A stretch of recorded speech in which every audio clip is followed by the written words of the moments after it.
Welcome to LOA Today. I'm Walt Thiessen. With me today is abundance teacher and money coach, Jody Lynn Craven. This is your daily dose of happy. We are so happy you decided to join us today. Jody Lynn, before we get started, we usually check in and see how we're doing and so forth. And before we got going here, we realized that we have stuff we need to talk about after the show, like we do so often now, our after show stuff. But something else came out of that early conversation that we had, both you and me, and with our guest who's joining us today, Melissa Crook, that there is a lot of stuff going on in the world. Yeah. And there's a lot of stuff to feel anxious about or excited about, or, you know, depending on what your perspective is, right? I mean, there's a lot going on. Mm-hmm. There's a ton. Absolutely. Yeah. So, I mean, how appropriate that our guest, Melissa, is the host of a podcast called Feel. Right? That. I mean, that's like the perfect setup. And we didn't even realize we were setting it up when we talked about that. Just divine timing and intervention. Absolutely. Yeah. So, Melissa, thank you for joining us today. We really appreciate it. How you doing? I'm good. It's good to be here. I love coming on and talking about my story, you know, which is ironic because at the time it didn't seem like something I'd be so excited to talk about, but it birthed a season in my life that I needed, and it birthed this creation of this framework that I think all women can benefit from and probably need, even if they don't know it. So sometimes those things in life that scare you are the things that you need. Absolutely. Yeah, it's true. And the things that you experience in life. Yeah. They may scare you, but that's a theme that shows up a lot here on this podcast. I bet. From all the different interviews that we do, conversations that we have, how often we go through what we like to euphemistically call crash and burn cycles. Something really bad happens, and almost every single time the person who it happened to tells us that they never want to go through it again, but it was the best thing that ever happened. I know. And it's ironic because I created this framework hoping to get it in women's hands early enough in life that they don't get there. It's like, this doesn't have to be the way it is. But I will tell you, most women I talk to on my show, on my platform, have had that. And we all are united in like, we don't have to get there. Let's do better for ourselves, for our daughters, our granddaughters, you know, and get these narratives switched and changed and unlearned. So moving forward, that's not the headline. And by the way, men experience the exact same thing. We just do it on different stuff, but it's 1000% sure. My husband had his own. Totally agree. Yeah. Mm-hmm. Yep. So tell us a little bit about your story. I mean, what was your crash and burn? Speaking of crash and burn, here you go.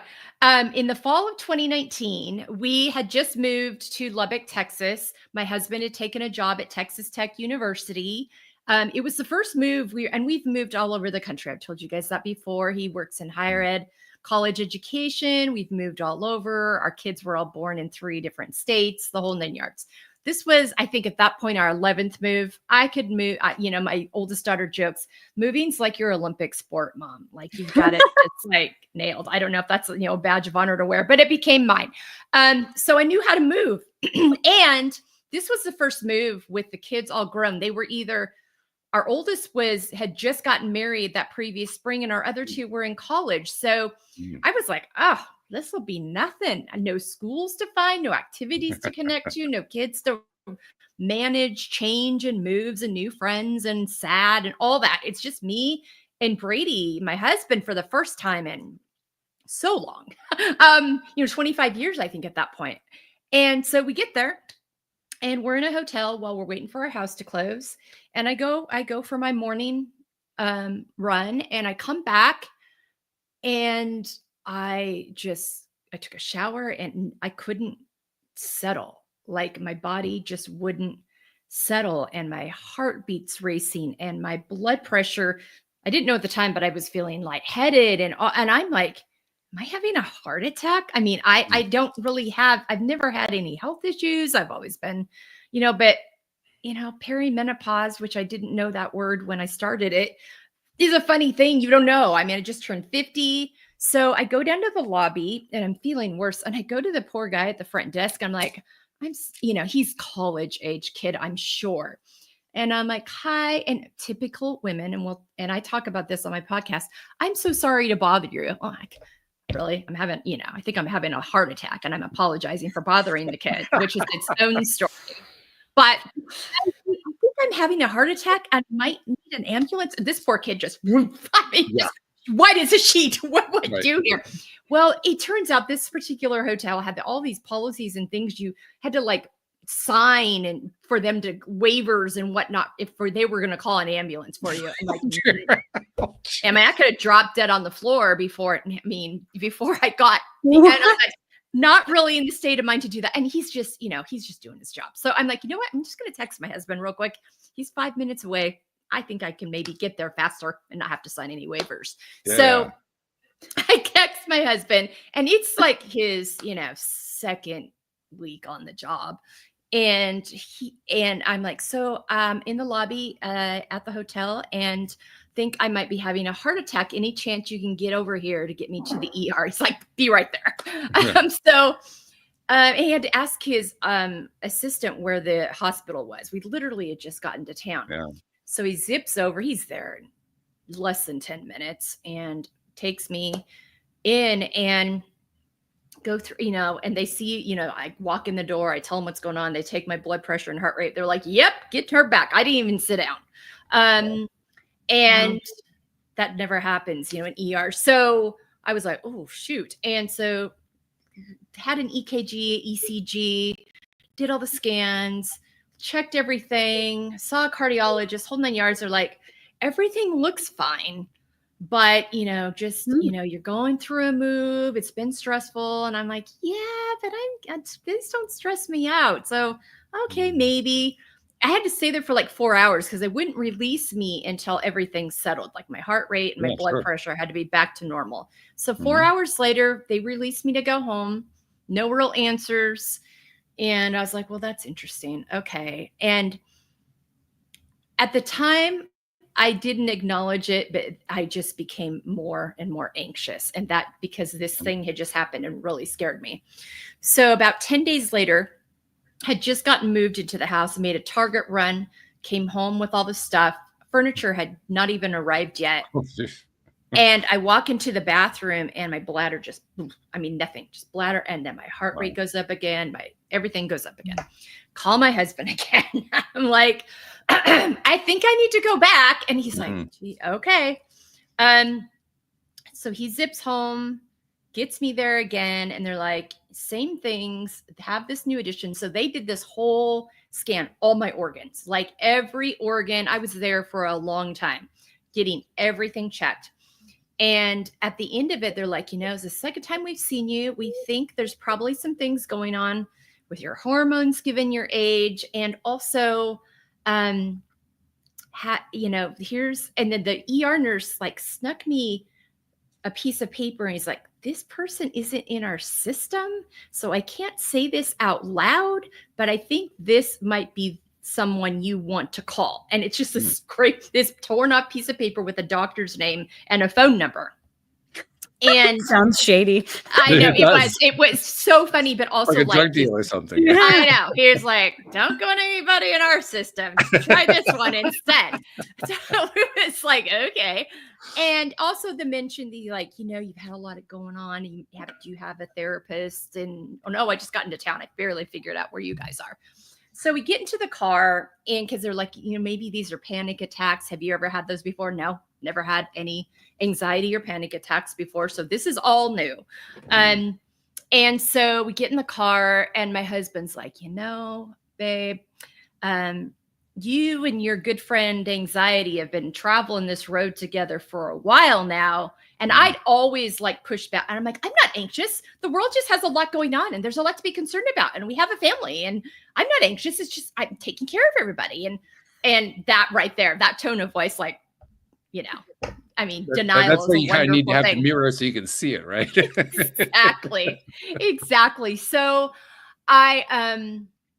he's like, it might be some time to dig in, babe. Kids are out of the house. You've given everything to all of us.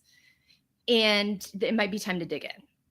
So I'm like, yeah, you're probably right. I mean, I really couldn't fight with him. He'd been to the ER with me twice in the 10 days. So really wasn't in a position to push back at that point. And really had gotten to a point, as I reflected over the previous couple of years before that, had really started being like, I should be more content than I am. I should feel more satisfied than I do. Looking at my life, I don't feel where I feel like I should look. Excuse me, not as content, all those things. And so I did. I called that doctor and excuse me. Sorry about that. And I did get in. He was more of a holistic practitioner. He started asking me the right questions about connecting my emotions to, you're going through midlife stuff. We've done this blood work. Excuse me, got me on a biomedical HRT to kind of help get my hormones straightened out, because I was trying to do things as healthy and holistic as possible. And I ate really clean. Like I said, I moved my body. I got back from a run when this all happened. So, but what I hadn't been doing is tending to my mental and emotional health piece. Like I've been tending to the physical, taking the right supplements, eating the right foods, moving my body, but I wasn't tending to all the other stuff. And there was a lot of other stuff that needed to be unpacked and moved through. And it was boiling over. Like our bodies are not meant to carry all of this.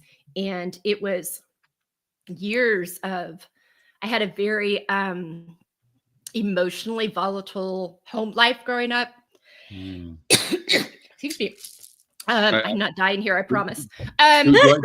Do I need to give you a moment, man? We can talk for a second. You can have a drink and calm down a little bit just so you can talk. Yeah, getting excited. There's no point in telling a story if you can't talk. I know, if I'm going to fall over in the middle of it. Yeah. Yeah, we don't want that. That's another show. No, sorry about that. Oh my gosh. Okay. So I got the blood work done I needed to. And he was like, I think that the anxiety piece is probably why your blood pressure is so up and down. But while you're figuring that out, because I interviewed a therapist, I did that whole thing, did the whole speed dating with the therapist to test them out and see which one was going to fit. Which I know another friend uses that, which I recommend. You need to find a therapist if you dive in that you're going to feel safe with, or you won't do the work. And the two of them, we just started asking me the right questions and started putting the pieces together. So I did go on blood pressure medication for a while. I was able to come off it 6 months later because he was right. It was in fact the anxiety piece that was, impacting my blood pressure. And so I was able to get in and start unpacking all that had been going on. And that was the beginning of the story, of diving in. Yeah. Well, I can see why. I mean, that's not a hard one to figure out. Yeah. It's pretty obvious. When you go through something like that, it's going to affect you in ways that you don't even expect, because first of all, you're not aware of it. It's not something you've done before.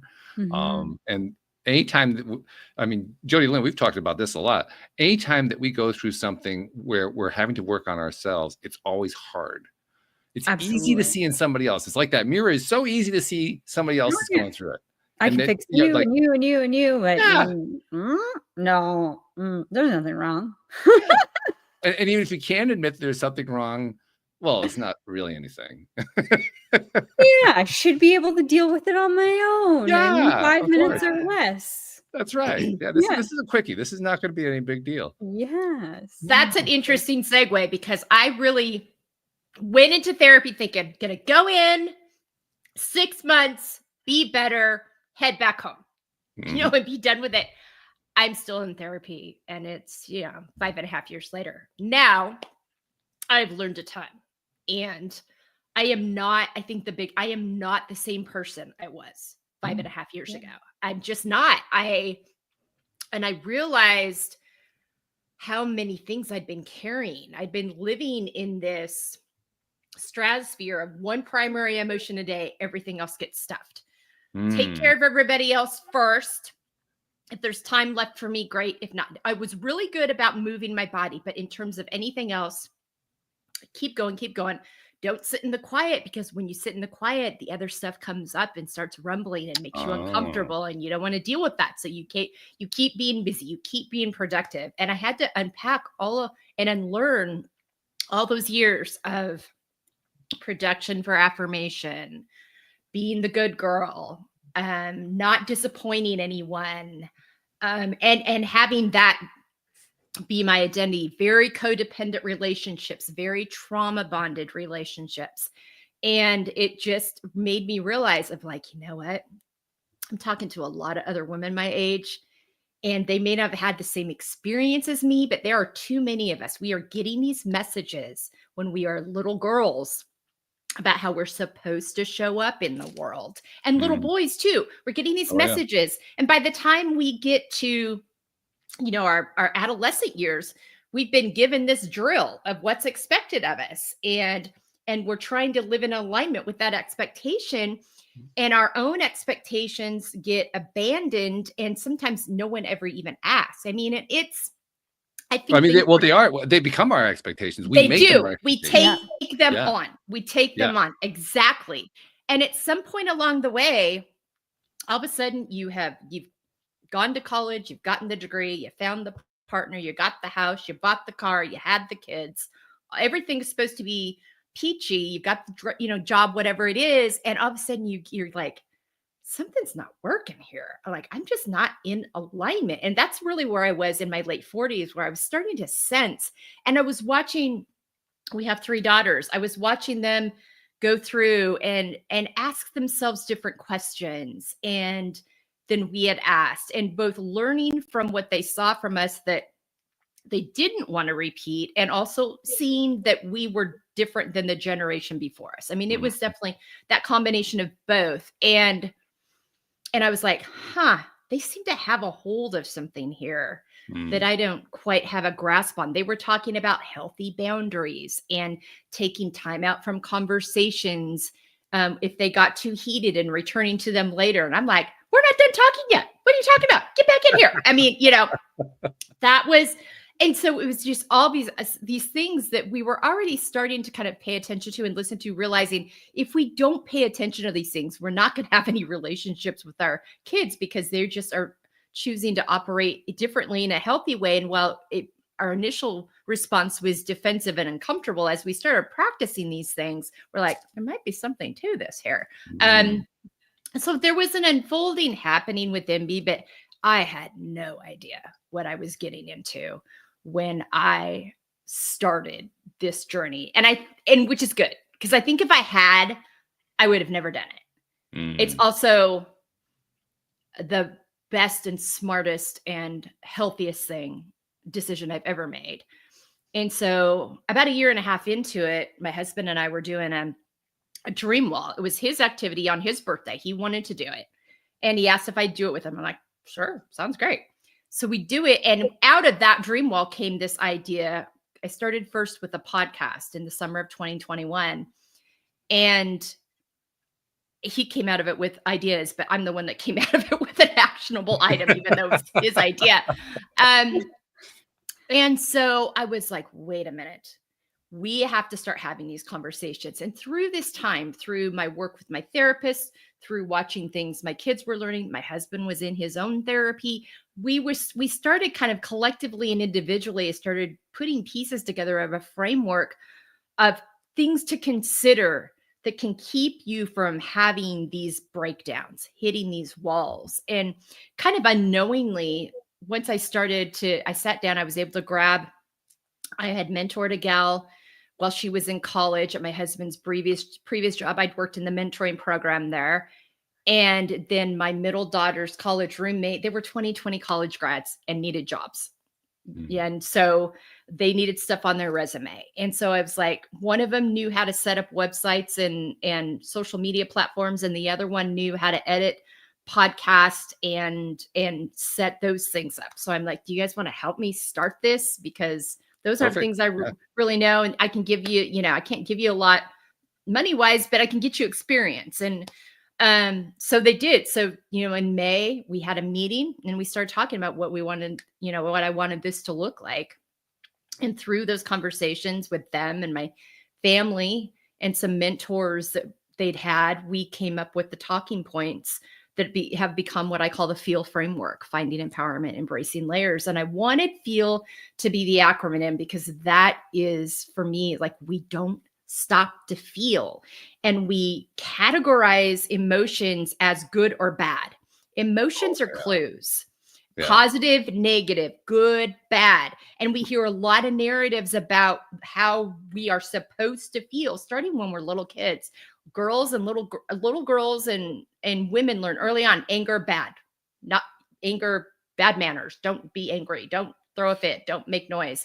And boys, be strong, be, you know, and never mind the sensitivity, creativity of who they are meant to be within their unique selves. So we get these, again, I use the word scripts a lot, but we get these scripts early. And like, that's taking us out. We have got to start allowing ourselves space and room to feel and acknowledge and quit denying, because these things build up in our bodies and they come out in episodes like I had. They come out in autoimmune diseases, heart attacks, cancer diagnoses, obesity. I mean, there's just so many things. There's all kinds of, alcoholism, drug problems, food addictions. I mean, all these other ways that we mask and cope and numb just so we don't have to feel. And I'm like, wait, this has to stop. And I'm not the only, and I focused on women because that's who I knew. And that was the story that I thought I had the best background in telling. And I'm like, I've lived all over the country. I know a ton of women. I'm just going to start inviting them on to be with me. And so my first season, mostly 2 seasons, are just women I knew around the country that I'm like, that are willing to come on and have this conversation with me and walk through these talking points that have now become the framework that we've built our whole platform and network around. Like, we got to take the stigmas and the fear and then and change the narrative for the generations coming up and wherever you are in your journey. Like, it is not too late, whether you are 20 or you are 80. Do it with whatever time you have. You owe it to yourself. You're valuable. You're worthy to take this time and do this, because then you not only show up, the big mantra that you hear is that taking care of yourself is selfish and putting yourself first is selfish. No, it is actually, everyone wins when you do that. No one wants the crabby, irritable boss or coworker or mom or neighbor. They want the refreshed, refilled, rejuvenated, focused, present person. And you can only do that when you prioritize your wellness and make sure you're filling your own cup. And within that comes all the other framework that I talk about: the healthy boundaries, the connections between your mental, emotional, physical health, living out of your own expectations, knowing your why and your values, embracing all your beautiful, complex layers. Because listen, we've all got chapters that we wish we could do over again. There's, whether or not, maybe you're lucky. Maybe you're like Walt. Maybe there's no chapters. No. But we all have those places and spaces you look back. Oh, I can't believe I stayed in that relationship for 3.5 years. What could have been? I've been thinking, all those things. Taking the judgment lens off of it and putting on the curiosity lens that, my therapist really worked with me on. And a little bit of Ted Lasso too. He likes to talk about that too. I love credit where credit's due on that. Be a goldfish. But in all seriousness, though, really, looking at that chapter, that decision, that relationship, that thing that happened to you, and put on that lens of curiosity and allow yourself to go in that way, to look at that season and how things came about, and getting like, you know what, I don't love that, but I see how it happened. And so I'm going to take off this shame and judgment. I'm going to approach it instead with curiosity and empathy and patience and grace. And I'm going to allow myself to move that through and cry and laugh and hit a pillow against the wall in a safe place, to whatever it is I need to do to get that out of my body. And I'm going to let myself acknowledge that and call it and give it room, so I'm not carrying it around anymore. And it doesn't show up later in a blowing up on my partner when something triggers me, or snapping somebody's head off in the meeting. And it's also going to allow me to see myself as valuable. I'm going to prioritize myself because I want to show up feeling well in whatever room I'm in and in all my relationships. And I want people to feel like I'm with them. I'm present. I'm not distracted. And I think in all of that, when we make these shifts, it can be a shock to people. I mean, for me, when I really realized a year and a half, 2 years in, I have to make some shifts in my life. And that includes, deciding what fits and what doesn't fit anymore. And, I spent years, like I said earlier, in codependent trauma bond relationships, and there were some healthy boundaries. And I want to, say, healthy boundaries, people get weird with boundaries sometimes. I'm like, it's about your behavior. It's not about someone else's behavior. It's I statements. And because the way you communicate these is everything. If I go in, I'm like, if you're going to say that, then I'm just going to walk out of the room. So you better not say that again. Well, that conversation is over before it got started. That is how Melissa Crook, the first 49 years, operated. So I can tell you from my own experience, that never goes well. But if you come in with I've been doing some work on myself and I'm really trying to get in alignment, process some things and get on the healthy track. So I'm just letting you know that if the discussion in today's at the family reunion this weekend goes down this road, I'm going to walk away. I'm not going to participate in that. If I see this happening, you whatever that looks like, but I won't be sticking around to participate. But I didn't want to just walk out and not give you a warning. I wanted to give you a little background on why. Hopefully, you can respect that. Either way, that's the decision I'm going to make. Then it's about your behavior. And then they have their free choice. Now, they may not like it and they may challenge you on it and push back on it, but you're going to find out real quick the relationships in your life that are for you and the relationships that are in your life that liked the way you were showing it before. It worked a lot better for them. That's a hard pill to swallow because sometimes it comes from unexpected or hurtful places. And you have to really release. I thought for years that I just told people, I know this is healthier. I know this is healthier. If you just do this, it's healthier. If I said it enough times that I could badger them into doing it. It doesn't. That doesn't work? No, I know. I'm here to say, Jody Lynn, get off that wagon. Doesn't work. And, but I really, and I spent years in places and spaces and time that if I had not been so disassociated from my body and had been paying attention to what was happening to me physically when I got into those spaces or around those people, I would have done healthier for myself. But I didn't. I was dissociated because I was convinced this is how I need to do it. This is what being a good friend, daughter, employee, all these things looks like. And whatever that means for me, I'm just, I'm just going to push that aside and just keep moving forward. And so, so when all of a sudden you make a shift, especially when you're 50, they're pretty used to you showing up a certain way. And they don't want to shift with you. Then you have to make some decisions about where those relationships, spaces, and places are going to fit or not in your life anymore.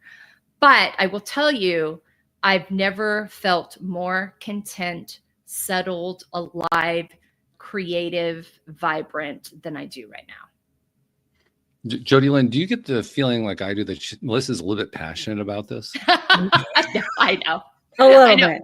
My coffee attack earlier was probably because I'm so excited to share. Yeah, no, I mean, this is a lot like I have another co-host named Joel Elson. He was I've been doing the show now for 12 and a half years. He was one of my first interviews way back then, and we've been doing the shows ever since. And he's kind of the same way. He gets very passionate to the point where not quite so much anymore, but it used to be. I could start the show off, ask him a question, then go take a break for half an hour, and then come back and participate with the next question. 1,000%. I have talking points partly to keep my shows from being 3 hours long. Honestly, it's just to keep me on the script. So yeah, I was being just a little sarcastic when I said I think she's a little passionate. Yeah, me too. There's a lot of passion. And I can really see why. Like, everything that you're saying is so instrumental. And I mean, when you're hit with that physical health challenge and you have no idea what is going on, that's incredibly scary. And to find out it's because you're so dissociated from your emotions and all the stuff that you're carrying within, that's that's something to process. Of course you're passionate about it. Like, you didn't have to take a pill to, get better. You just needed to work on your emotions. Yeah. And I think Amazing. that I think that is something, I'm so glad you said that, because I tell women all the time, you got to advocate for yourself. And especially when you're talking to your doctors or healthcare practitioners or therapists or whoever it is, be very clear about things and get curious and asking why something's happened. So you're not just masking it with something that's not going to really help you solve or get to the core issue. Because I ran around for years operating in this very hyper vigilant, very mama bear, going to protect my own state. And I think in the embracing layers part, that for me is like, it's the thing I talk about most when I'm talking to women in person, whether it's speaking to them one-on-one at a seminar or a meeting, or it's via my online course or wherever it's at.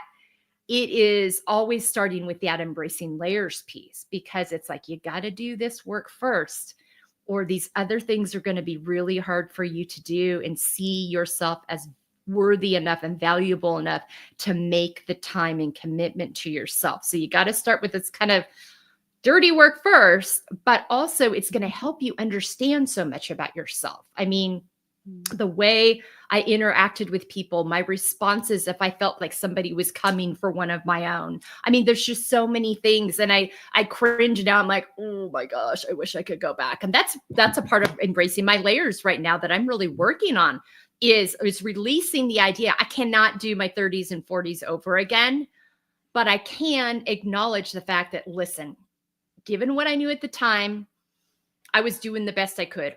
Also, there was some problems within that, and it caused some harm in ways. And so being able to hold that, because I think that's a big part of the nuance piece, is remembering we can be sad and angry and excited and hopeful all at the same time.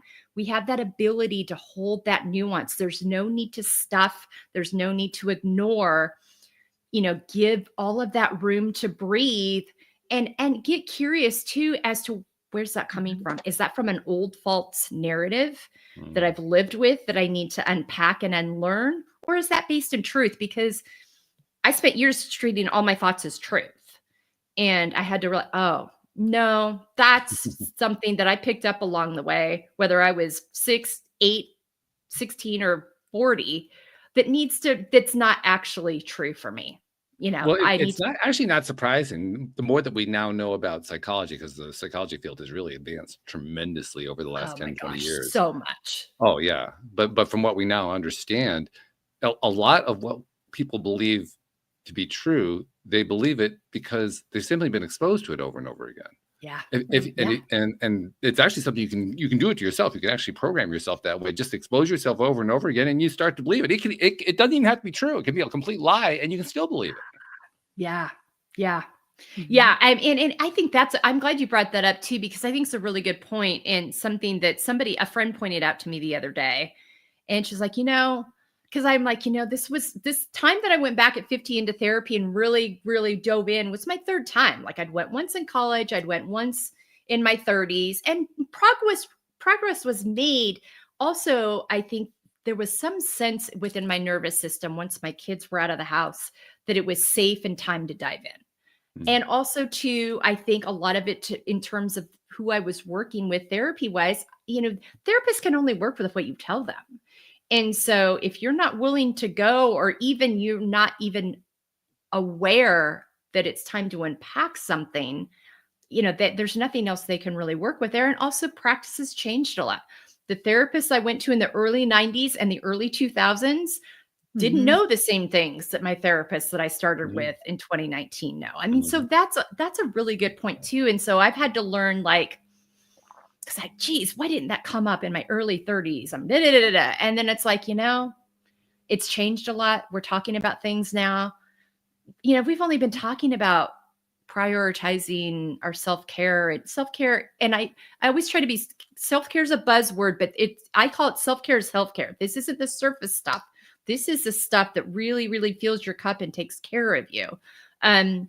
But boundaries, no one was talking about boundaries 15 years ago. Boundary was where the state line was. It was geographical. We weren't talking about it in terms of relationships or interactions or how we carve out time. So there's just a lot. We just know more.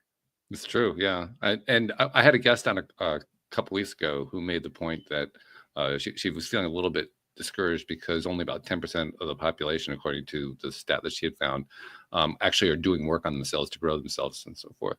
And my instant response, I didn't even think about it. My instant response was, wow, 10%. I can remember when it was less than 1%. Oh, yeah. So to me, that's like a massive increase. To her, it's like, oh, too small. Yeah, it's all about perspective. I think I'm 55. In my generation, I think we're starting to talk about these things. Like we are, but we all kind of got to that midlife point where like, this is not working. And our mothers and grandmothers never said anything about this. How in the world did we not have, but there wasn't the language. There wasn't I call it permission. There wasn't that feeling of safety to have the conversations. And so we are opening a door that I believe our daughters and granddaughters are going to sprint through. And I'm excited to see what they're going to know and what they're going to be able to do. And because we're talking about it, like I said, I have 3 daughters. They're going to know the questions to start asking their doctors in their early 30s and mid 30s that didn't come up for us, that no one was talking to us about. They're going to live their lifestyle is going to be designed in a way where they are not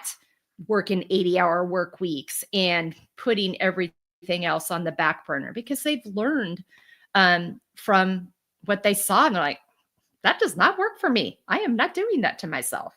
It's not good. It's not good at all. Yeah. There's another part of your story, though, that really resonates with me. I have again, this is a little bit of a sarcastic thing, but I have a way of looking at how we learn from hardships, from crash and burn moments and so forth. And one of the ways that I look at it is, how long does it take for us to get the clue? Yeah. And the way the universe tends to deliver stuff, it starts off with a tap on the shoulder, and then a whisper in the ear, and then a push, and then a shove. And if you're still not paying attention, it gets out the 2x4. Yeah. Well, you listened at about stage 2 or maybe 3. Yeah.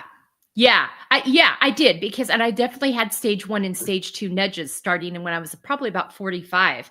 And I've just chalked them up to, again, because our systems, the way our systems are set up, especially in Western society, things are very much siloed, and there isn't many people. We're starting to see it a little bit more now as there's more practitioners that are more intentional about this, but there aren't people asking. And that self-reflection piece, I was also, and this journey is individual for everybody. For me, I was very much in faith spaces that I kept being turned back to passages in the Bible that really made it like, well, if you were just more faithful, you wouldn't be so anxious.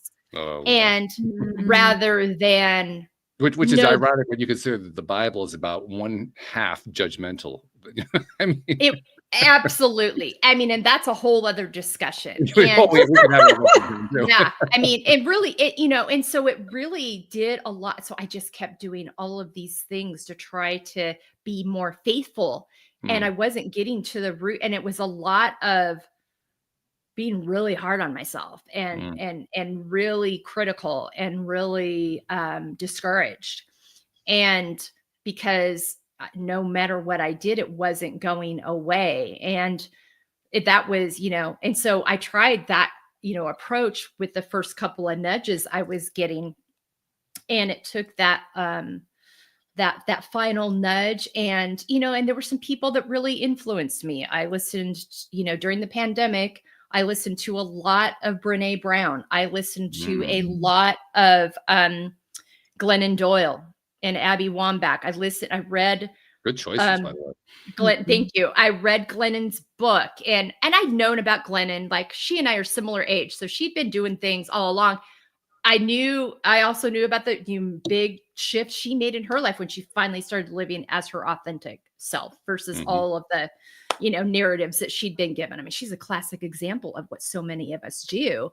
And then she so I was listening to a lot of those things, and that was really, as I was going into therapy, as I was starting to ask the questions, as I was starting to unpack, what I've been doing is not working. And what I learned for me, and everybody's journey is different, it was never about the way God was approaching me. It was about the way the church was approaching me. And so my shift, when people I walked away from traditional, religious systems at that point. I'm like, these are not serving me. And these just aren't serving me. So you're not alone in that one. A lot of people have been doing that. Yeah. And it's like, so that's, there's a bit, and that was a big shift for a lot of my friends, because I had grown up in the Mormon church, left that in college. That had its own number that it did on me in my upbringing. We could do an entire show on that part of your life, I'm sure. Absolutely. I've got friends who are like, you should write a book. I'm like, we'll see. And then, so what I ended up going into very, 90s, 2000s evangelical spaces that honestly felt more freeing than what I'd been in. But as I started uncovering those and started unpacking all of that, I was like, there's still a lot of problems here. And it's like, so I, people often ask me, well, you walked away from God. No, I didn't walk away from God. I walked away from this institution that I don't feel like God is speaking to me through. And so the way I like to express that is if Jesus actually did come back, he would look around and say, what are you guys doing? Oh, for sure. Yeah, I agree 100%. I mean, like, man, we just really, really missed the boat on some things here.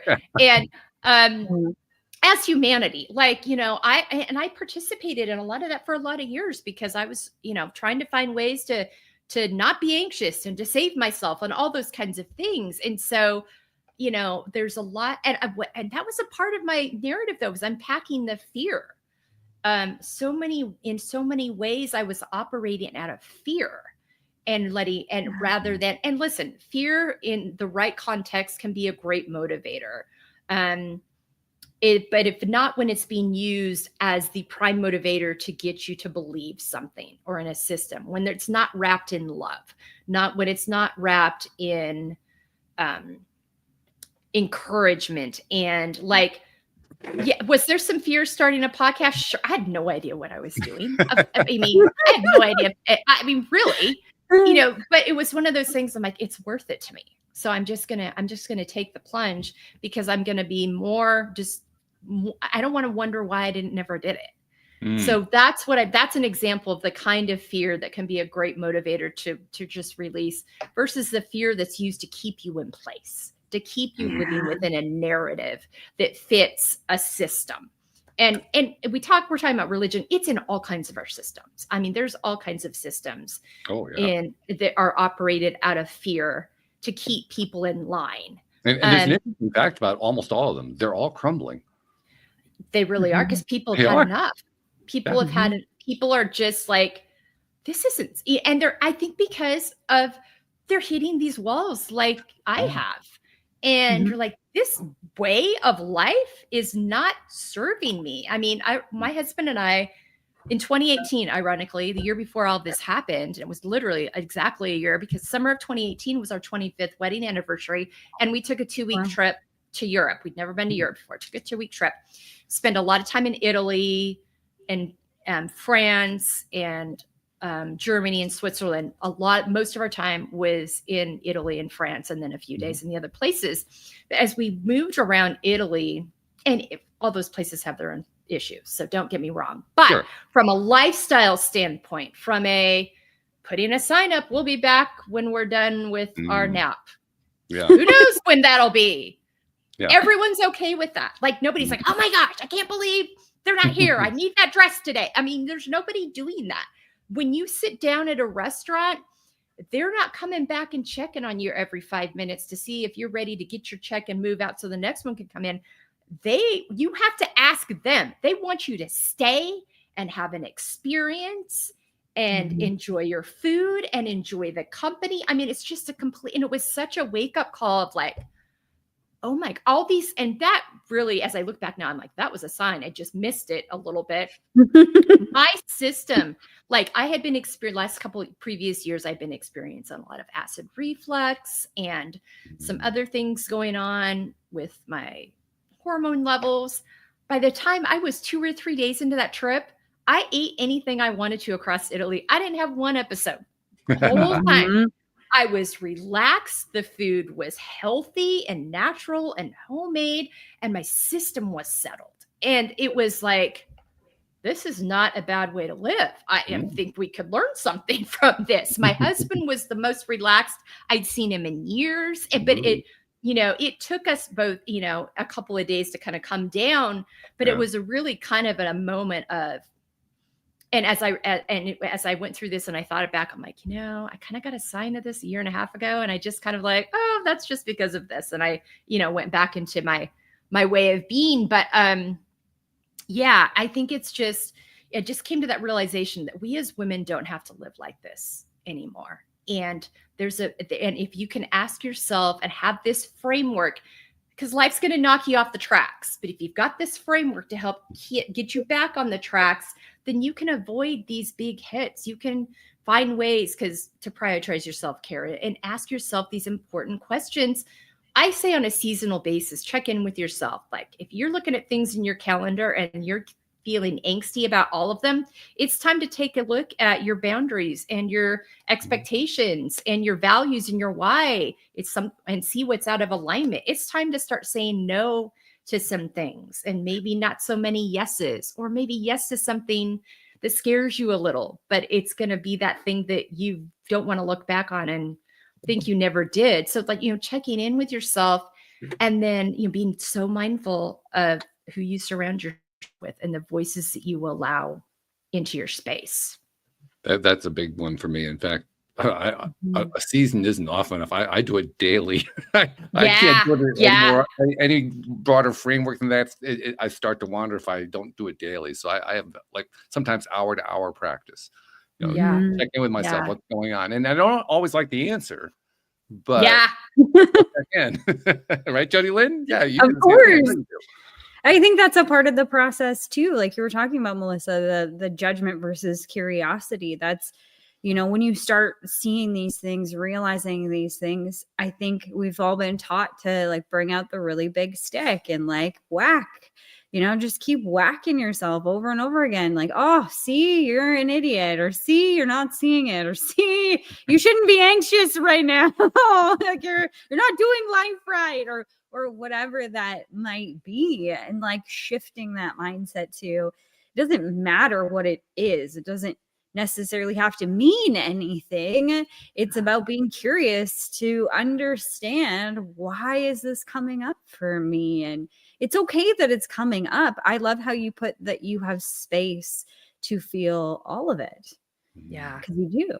And without that judgment, just from a place of curiosity. And sometimes I've found that things, I just need to look at them and then they're like, oh, and they move right through me. And it wasn't this big song and dance I thought it needed to be. It was just this moment in time where I'm like, I see you, I got you, I'm here with you in this emotion, like I would for any one of my best friends. Yeah. And that's a key part too. And because the first time my therapist told me, she's like, I want to spend some time this week tracking how you talk to yourself. I'm like, oh, my self-talk is good. I like myself. I mean, I know I'm kind of coming to you as a disheveled mess right now, but I like myself. I don't like some things that I've experienced, but I like myself. Whoa. I mean, it was so eye-opening. It was 1 week and I was like, my gosh. And it's so subconscious. The little things like, and for me, the two keys were, it's not my anxiety. It's the anxiety I'm experiencing. It's not my identity. I'm not stupid for doing that. That decision might have been stupid, but I'm not stupid because we all have those days. We have bad days. Sometimes we make stupid decisions. Bad But months, bad years. bad months, bad years, bad seasons, exactly. But it's like not attaching your identity to it. Because one of the things I have women do in this process is I have them identify their character traits. And they start telling me all their roles, their titles. No. Adjectives. Who are you? Sassy, excited, passionate, introverted, what? And they're like, oh. And they're like, I don't know. I'm like, sit with that for a minute. And because then they're like, well, let me ask my kids or let me ask my coworkers or my husband. I'm like, nope. That is you allowing them to define who you are. Now they can affirm things in you, but I want you to define who you are, because by doing that, then you start thinking about, well, what are the things that I'm passionate? I have what are 5 activities that nourish you? Oh, okay. So you've defined the character traits, 5 activities that nourish you. Are any of those? Maybe even just take the time to figure out what one activity is. Exactly. And I give 5, but I tell women, and with my online course that's going to be coming out soon, I'm like, between modules, I'm like, stop and sit with this. This is not meant to be zoomed through today, even though you could. It's meant for you to stop. You might need to sit with this a week or 2 or a month. Stick some time in your calendar to come back and pick up. But get some recognition around this space and sit with it and give yourself patience, because when you go to make these shifts and you finally start paying attention to you and investing in you, it's not going to necessarily happen overnight. And we are a fast food society. We want boom, boom, give me my Starbucks, give me my, Arby's, give me my DoorDash, whatever it is. And that's not how this works. But no, I promise you it's worth it if you do it. The funny thing is that what we're really trying to avoid doing is taking on a new habit that we know is going to be uncomfortable. We don't like we're very uncomfortable with the uncomfortable. Yeah. And I tell women, I'm like, listen, I welcome you on this journey. I want you all here. I cannot fix this for you. You are going to have to be willing to sit in the discomfort, answer the hard questions for yourself, and make, and just make a deal with yourself that you'll no longer self-sacrifice. You'll no longer abandon yourself. But I can't do it for you. So if you're looking for that magic, I don't have the magic. I have a framework that's going to require grace, empathy, and accountability. I'm curious what your take is on what I'm about to say, because this is a realization I came to for myself. I'm curious to see if it resonates with you. I finally came to the realization. Now, let me give you a little backstory first. I started this podcast because I was in trouble. My business had crashed in 2008 with a crisis. I had nothing to do with the crisis, but I was like, a casualty, and I couldn't recover. So by 2012, I was deep in debt. My ex-wife, both of us were in really bad shape at that point, and I couldn't figure out why it wasn't working. Why was what I was doing before not working? I didn't understand that. So I needed help. I needed help to figure all that stuff out. In the course of trying to figure all that stuff out, in the course of coming to grips with all that, I also realized that I was very focused on finding that fix. And what I discovered fairly early on was I didn't need to be fixed. Yes. And that just kind of, that goes against the grain, because something's broken here. Yeah. Oh, so good. My friend Rachel Lavin and Dr. Fannie Leo Belanger, both of them are friends in my network that I met through this work. And they are they end any time with me that they're on a show with me or on doing their own thing. You are not broken. There is nothing wrong with you. Now, there may be things that are broken about how you're going about things, but you yourself are beautiful today. Yeah. And also, we're going to make some shifts in narratives and give you a framework so you can feel beautiful, feel healthy, feel, but so yes, that was, and because I went, like I said earlier, I went into therapy. I like the end goal. Like, okay, what's the end goal? What's the prize? And my husband for years is like, enjoy the journey. I'm like, journey schmurney. I got to get to the finish line. I ran track. You get over the finish line first and you're the victor and everybody celebrates that. And no one's celebrating when you're 50 yards down the line. I mean, so hard to tell how old I am, 50 meters. And so I had to realize like with the layers piece, that's where it really was. This is an ongoing, this arrival idea that we have is a false narrative. And you can arrive and then you can just stop and be stuck and be comfortable and complacent, or you can continue to unravel and unlearn and relearn and move forward and own that piece of like, listen, yeah, I did do that thing 10, 15 years ago. I know differently now. So I'm going to proceed in a different way. I'm going to continue to be open to the fact that I just didn't know now what I knew then. I'm going to be open to the fact, I'm going to put my ego aside and I'm just going to own that there's going to be opportunities to learn and unlearn things. I am a white, cisgendered, middle-class woman in America. They don't come much more privileged than me other than white, cisgendered, middle-class men in America and beyond. And so I'm going to own that. I'm going to, one of my goals is like that all women, no matter who they are, how they identify, what their background is, feels welcome in my space. And when you do that, you have to own that sometimes you're going to get it wrong and say the wrong thing and being open to the correction. Or that I was recording with a friend yesterday and the way I referred to a difficult topic we were on was very 1990s of me. And so she corrected me in a very wasn't like, it was like, actually, I'm like, thank you.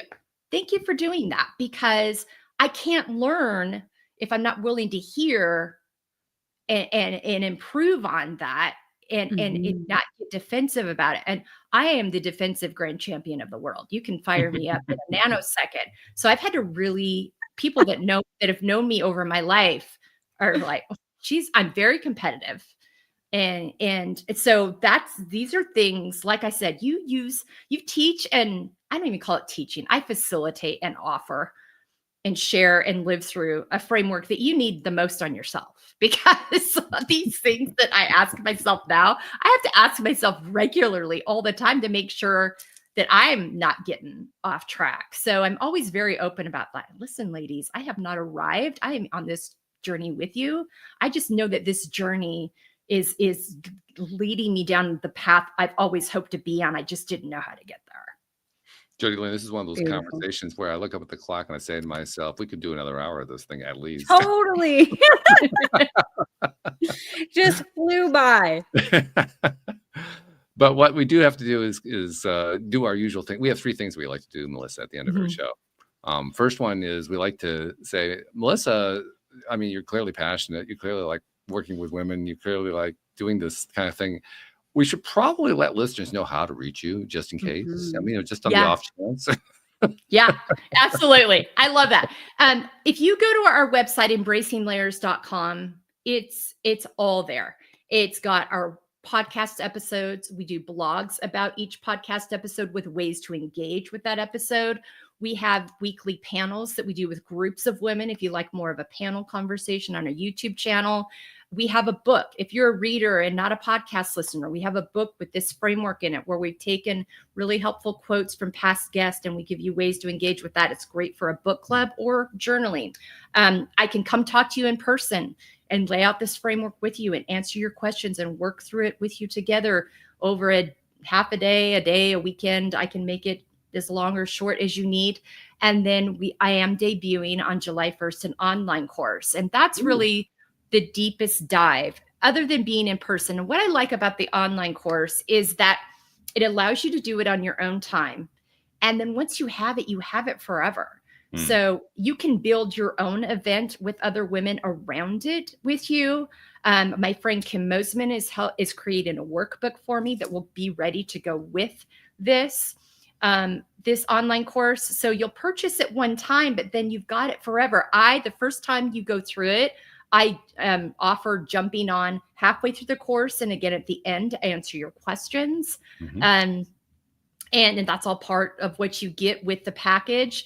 And it's just a really intentional way to go through it. And like I said, there's some accountability involved. Like if you stop a module to work on that certain point, then you got to come back to it. It won't do it for you.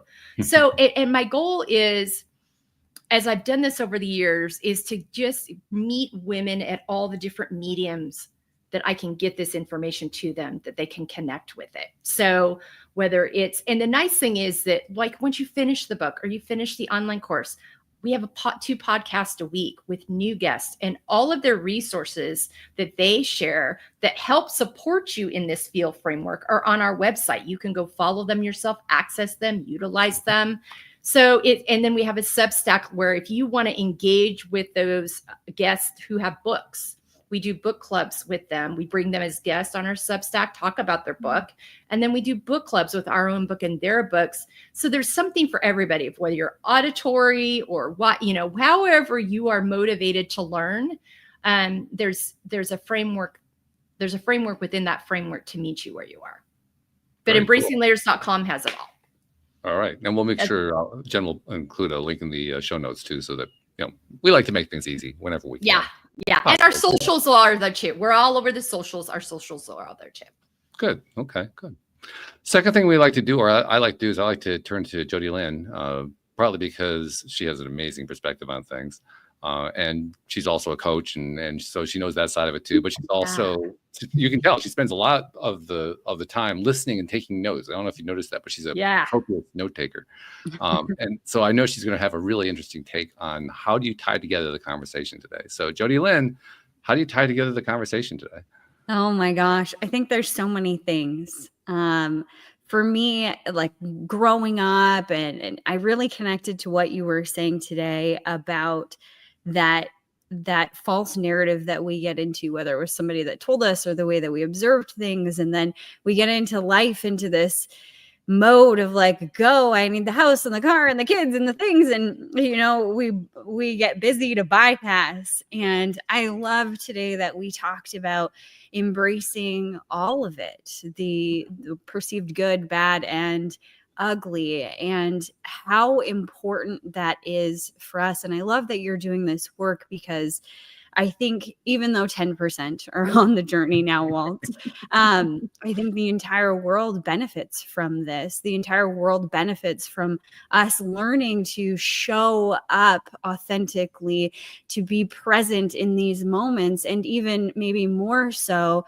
in understanding ourselves and understanding what we are reflecting out into the world. And I love that you said that you're not broken. And I think that that's such a beautiful message to champion around this planet, the universe, because we aren't broken. We're in need of learning to accept certain parts of us, to understand the other parts, and to move forward in a way that feels authentic and beautiful and in the right direction. And there is no right or wrong when it comes to that. It's just a journey. So going back to looping all the way back around to enjoying the journey. So thank you for that message so much, Melissa. Absolutely. Thank you for that perspective. I appreciate that. She has a great perspective. She really does. Yeah. Thank you. Yeah, one of the things I love about her. Final thing I like to do with every show is something I started a few years ago. Now that we're in the 21st century, I noticed something that didn't exist before. Well, a lot of things exist that didn't exist before. We have an internet. We can do these shows. You're on the West Coast. I'm on the East Coast. She's in Canada. We got listeners all over the world. I mean, you couldn't do this 30 years ago. No. But along with that, it's now a different way of communicating with people. We have the social media thing, which has its whole thing attached to it. We've got blogging, we've got websites, we've got all this stuff. And people like you come along and you experience stuff and you want to share it with the world. So you can do that now. You share it with the world. And that's where I noticed we now share with the world. And in the process, we share with people who we never meet, we never see what the result is. They sometimes take what we give them and they use it, and it has some sort of great result. And we never find out about that, or sometimes we do, but most of the time we don't. And I said, there's a gap there. We need to fill that gap. Yeah. So Melissa, on behalf of those people you've never met and you've never seen and never will meet and never will see, who you've been helping in ways you don't even know about, on their behalf, thank you for what you're doing, because you're making a difference in this world. Yeah, I appreciate that. Yeah, that's a really good point. I appreciate that. And yeah, every once in a while you get a glimmer. Somebody will say something or do something. You're like, I didn't know that I needed that or that it was important to me, because underneath all of this, I mean, there's just things that you have to do to make this all work that are just like, oh my God, did anybody hear that today? I mean, because there's just some administrative things within that that are just necessary. So yeah. And whoever you are, we're here for you and we want to support you, whatever that looks like. I think we got a pretty good idea what it looks like today. We me heard too. that fairly clearly. Yeah, I know. I don't lack in substance on that front. You So got it. Melissa, thank you so much for joining us. We really do appreciate it, and best of luck with what you're doing. Congratulations on the course coming out. I mean, you got a lot of good stuff going on. So thank you for sharing all that. Thank you, both Walt and Jody Lynn. This has been great. I appreciate it so much. And thank you to our podcast listeners everywhere. We'll see you all next time here on LOA Today. Goodbye, everybody.